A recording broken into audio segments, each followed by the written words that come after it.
Hi అండి, అందరికీ నమస్కారము. ఇదైతే నా ఫస్ట్ ప్రమోషన్ వీడియో. చాలా మంది పిల్లలు నట్స్ తినమంటే తినరు, అదే చాక్లెట్స్ తినమంటే చాలా ఇష్టంగా తింటారు. అటువంటి పిల్లల కోసమే నట్ కిడ్స్ వాళ్ళు నట్స్ తో కలిపినటువంటి హెల్దీ చాక్లెట్స్ ని వాళ్ళు తయారు చేశారు. వీటిని కొనుక్కోవాలంటే nutkids.com వెబ్సైట్ లోకి వెళ్ళి nutkids.com ని ఒకసారి విజిట్ చేయండి. అలాగే వాళ్ళ ఇన్స్టాని ఫాలో అవ్వండి. Thank you. పతివాడ నారాయణ స్వామి నెల్లిమర్ల నియోజకవర్గంలో ఈ పేరు తెలియని వారు ఉండరు. ఎందుకంటే 7 సార్లు ఎమ్మెల్యే అభ్యర్థిగా గెలుపొందారు ఈ నియోజకవర్గంలో. అతిశయోక్తి అసలే కాదు. ఎందుకంటే ఇక్కడ వీళ్ళిల్లు చూసిన తర్వాత వీళ్ళు సంపాదించిన జనబలం ముందు డబ్బులు అంటే అసలు చాలా చిన్నపాటి అనిపించింది అన్నమాట. అయితే ఈ ఇంటర్వ్యూ ద్వారా అసలు ఇంతకుముందు రాజకీయాలు ఎలా ఉండేవి, ఇప్పుడు ఎలా మారాయి, ధన రాజకీయాలుగా అన్నీ కూడా ఇంటర్వ్యూ ద్వారా తెలియచేద్దాం. నమస్కారం సార్. సార్, మీరు ఎప్పుడు అంటే రాజకీయాల్లోకి వచ్చారు? అప్పుడు ఎలా ఉండేవి రాజకీయాలు, ఇప్పుడు ఎలా ఉన్నాయి? నాటికి నేటికి రాజకీయాల్లో మార్పు ఉంటాయి, మనిషిలో కూడా మార్పు ఉంటుంది, వాతావరణంలో కూడా మార్పు ఉంటుంది. అవును, అది సహజం. సాంప్రదాయాలు, సదుద్దేశాలు, మరి భవిష్యత్తు కార్యక్రమాల గురించి ఆలోచించే పరిస్థితులు బట్టి ప్రజలు అనుమతుల కోసం, ప్రజాభిప్రాయం కోసం, ప్రజలు బాగున్నారా లేదా, వారు ఉన్నతికి వారు పరిస్థితులు అనుకూలంగా ఉందా లేదా, నడుస్తున్నారా లేదా అనుకూలంగా అనే ఒక పరిస్థితిని ఆలోచించి ముందడుగు వేయాలని నా అభిప్రాయం. అదేవిధంగా ప్రజాస్వామ్యంలో అడిగే హక్కు, కావాలన్న హక్కు ప్రతి పౌరుడు కూడా ఉంది. ఇప్పుడు మీరు 2019 దాకా గెలిచారు ఈ నియోజకవర్గంలో ఎమ్మెల్యేగా. 2019లో ఓటమికి కారణాలు ఏంటి? 19 తర్వాత 19లో ఓటమికి కారణాలు మీరు ఓడిపోవడం. ప్రజాభిప్రాయం ఇష్టం. ఓటమి కారణాలు ఏముండదు.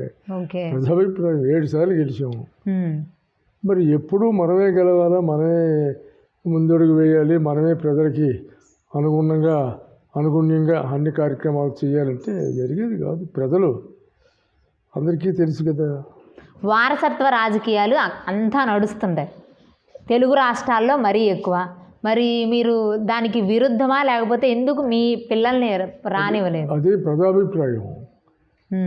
ప్రజా అభిప్రాయాన్ని బట్టి నడుస్తుంటాయి. ఓకే, మీ అభిప్రాయం ఏముంటుంది? మా అభిప్రాయం జనరల్, అందరూ బాగుండాలి, అందరి తాలూకా అభిప్రాయాలు ఎట్లా ఉంటే అట్లా నడుచుకోవాలని నా అభిప్రాయం. ఓకే, మీరు 7 సార్లు ఎమ్మెల్యేగా గెలుపొందారు అంటే మీకు మామూలుగా వృత్తి వస్తుంది కదా, గౌరవ వేతనం, అది ఎంత ఇస్తున్నారు? అంటే ఇంతకుముందు ఏదో ఇచ్చేవారు, నెలకింత ఇచ్చేవారు, ఇప్పుడు లేదు. అసలు డబ్బు సంపాదించాలని ఎప్పుడు అనుకోలేదా? డబ్బు కావాలి, ధనం మూలం ఏదో జగత్తన్నారు, డబ్బు అందరికీ కావాలి. కానీ మరి భగవంతుడు ఎవరికేది ప్రాప్తి పడతారో అది దాన్ని అనుసరించి మనం నడవాలి. కావాలంటే వస్తుందా? ఒక్కసారి ఎమ్మెల్యే అయితేనే 100 కోట్లు సంపాదిస్తున్నారు. మీరు 7 సార్లు అయ్యారు, ఒక 100 కోట్లైనా సంపాదించచ్చు. 200 కోట్లు ఉంది ఇప్పుడు. ఉందా? ఎక్కడో బ్యాంకులో ఉంది. బ్యాంకుల్లో ఉందా? ఓకే. ఇక్కడ ఉంటే దొంగలు వస్తారని బ్యాంకుల్లో పడేసాం. ఓకే, 400 కోట్లు ఉన్నది. మా పిల్లల కన్నా సమకూరుద్దాం అనుకోలేదా మీరు స్వార్థంగా? అది ఆటోమేటిక్గా జరుగుతుంటాయి, మనం అనుకుంటే మాత్రం అయిపోద్దా? అనుకుంటే ఇప్పుడు అందరూ సంపాదిస్తున్నారు కదా. సంపాదిస్తారంటే అది ధనం మూలం ఇదం జగత్తనం. సరే, ధనం కావాలి, కానీ అది అదృష్టాన్ని బట్టి భగవంతుడు ఎవరికేది ప్రాప్తిస్తారో అదే దానికి అనుగుణ్యంగా కట్టుబడి ఉండాలి. ఏం తింటారు రోజు, అంటే పొద్దున్న లేచిన దగ్గర నుంచి హెల్దీగా ఉండడం కోసం? అన్నం తింటాం, ఇంకేం తింటాం? అన్నం అంటే ఏం కూర? కూర ఏది ఉంటే అది అంతే. వంకాయ ఉంటే వంకాయ, బీరకాయ ఉంటే బీరకాయ. ఇది కావాలి అని ఏమి ఉండదా ఈ రోజుకి? అదే ఉండదు.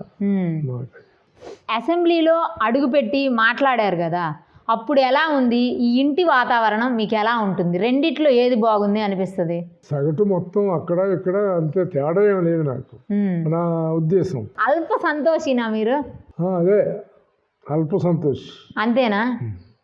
అన్నిటికీ సాటిస్ఫై అయిపోతూ ఉంటారా?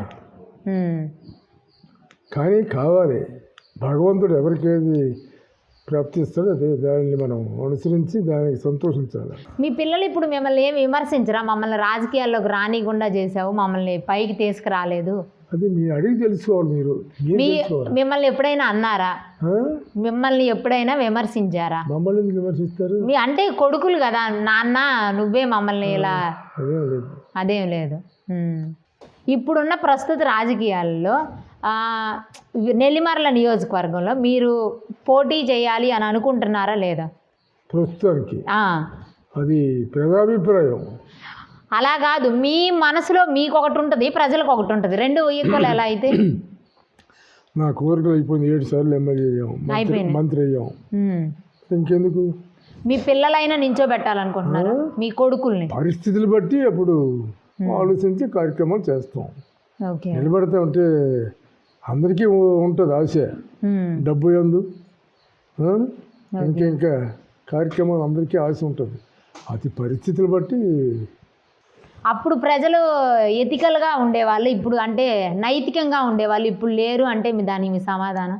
అది పరిస్థితులు బట్టి, మనుషులు అభిప్రాయాలు బట్టి పరిస్థితులు మారుతుంటాయి. వాతావరణం ఎలా మారుతుందో ప్రజాభిప్రాయాలు కూడా అవే మారుతుంటాయి. మీ కొడుకులకి ఎప్పుడైనా పార్టీ మారే ఆలోచన మీరు చెప్పారా? మారండి, భవిష్యత్తు బాగుంటుంది, రాజకీయాలు చెయ్యండి, ప్రజలకు సేవ చేయండి? మా కొడుకులు ఏం చెప్పరు, వాళ్ళు ఏం చెప్పరు, మీరు చెప్పారు. ఏం చెప్పము. పరిస్థితులు బట్టి సమయానుకూలంగా ఏది జరిగితే అదే జరుగుతుంది, అంతేగాని ఆ ఆలోచనలు ఆ పరిస్థితులు ఉండవు. ఓకే. ఇప్పుడు చంద్రబాబు నాయుడు గారు ఇన్ని సంవత్సరాల నుంచి మీరు రాజకీయాల్లో ఉన్నారు, ఎప్పుడైనా మాట్లాడారా? ఇప్పుడు ఎలక్షన్లు రాబోతున్నాయి, ఈ నియోజకవర్గం గురించి. 7 సార్లు ఎమ్మెల్యే, మంత్రి. ఇప్పుడు ఏముంది, ఆయన ఏం పిలిచి మాట్లాడతాం. టికెట్ ఇస్తామంటే మీకు ఓకే చేస్తారా? మీ అబ్బాయిలకి ఇప్పిస్తారా? నాకు మరి ఇంకా నేను 7 సార్లు. మీ అబ్బాయిలు ముగ్గురులో ఎవరికి టికెట్ ఇవ్వమంటారు? ముగ్గురు ఉన్నారు.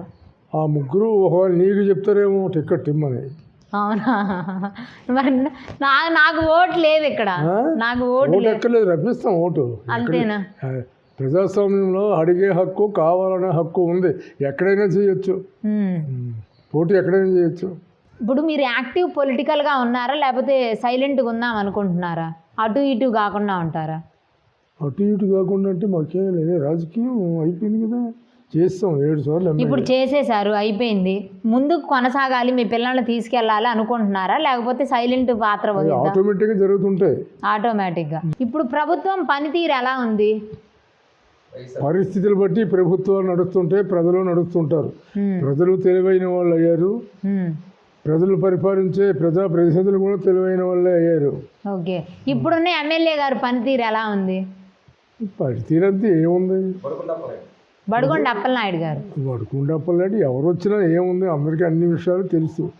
ప్రజలకి ఏం జరుగుతుంది, హైదరాబాద్లో ఏం జరుగుతుంది, జిల్లాల్లో ఏం జరుగుతుంది, నియోజకవర్గాల్లో ఏం జరుగుతున్నాయి, మరి గ్రామాల్లో ఏం జరుగుతుంది, ప్రజలందరికీ తెలుసు. వాళ్ళకి తెలుసు, మీకేం తెలుసు మీరు చెప్పండి.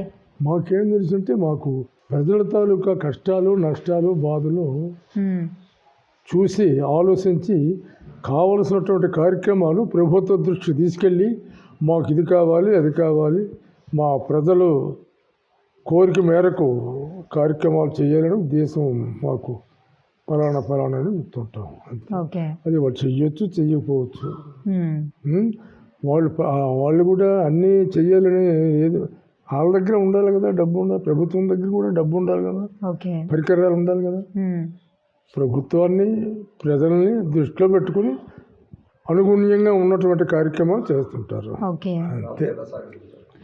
రామతీర్థ సాగర్ ప్రాజెక్ట్ ఉంది కదా, ఆ ప్రాజెక్టు ఎప్పుడు పూర్తి అవుతుంది అని మీరు అనుకుంటున్నారు?